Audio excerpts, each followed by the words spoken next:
Gina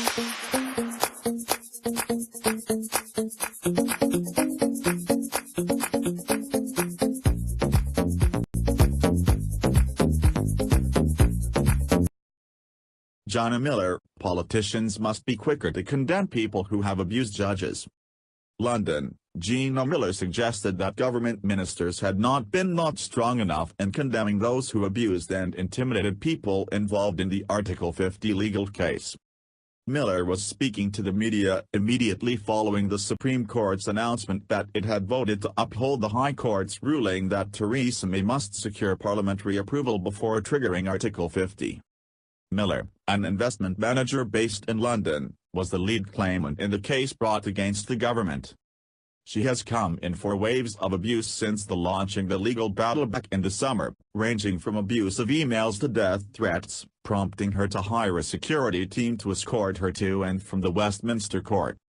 In a statement on Tuesday morning, Miller thanked her legal team, including Lord Bannock QC, and those who have sent messages of support, but called on politicians to be quicker to condemn those who resort to abuse.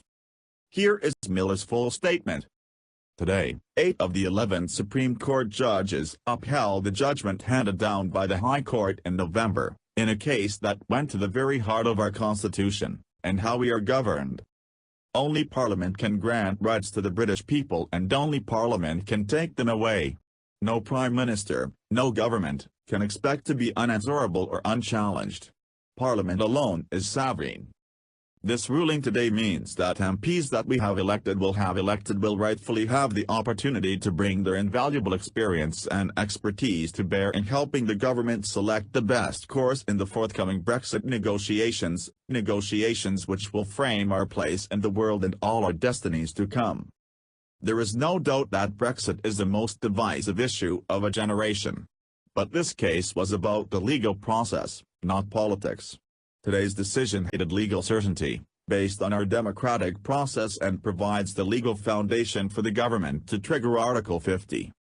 I want to express my gratitude to the Supreme Court, my team at Misconduct, Lord Bannock QC and my other counsel, for conducting themselves with such integrity and thoughtfulness in the face of extraordinary and unwarranted criticism. In Britain we are lucky. We are fortunate to have the ability to voice legitimate concerns and views as part of society. I have therefore been shocked by the levels of personal abuse that I have received from many quarters over the last 7 months, for simply bringing and asking a legitimate question.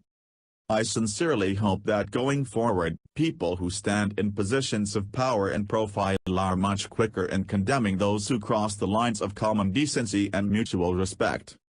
Lastly, I would like to wholeheartedly thank those who have sent me the most heartwarming message of support. They have truly helped to bolster me in this most arduous process.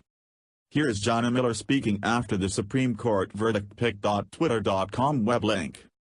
Adam Payne, at Adam Payne 26, January 24, 2017. The government is set to table an Article 50 bill that will take the form of a brief statute later this week.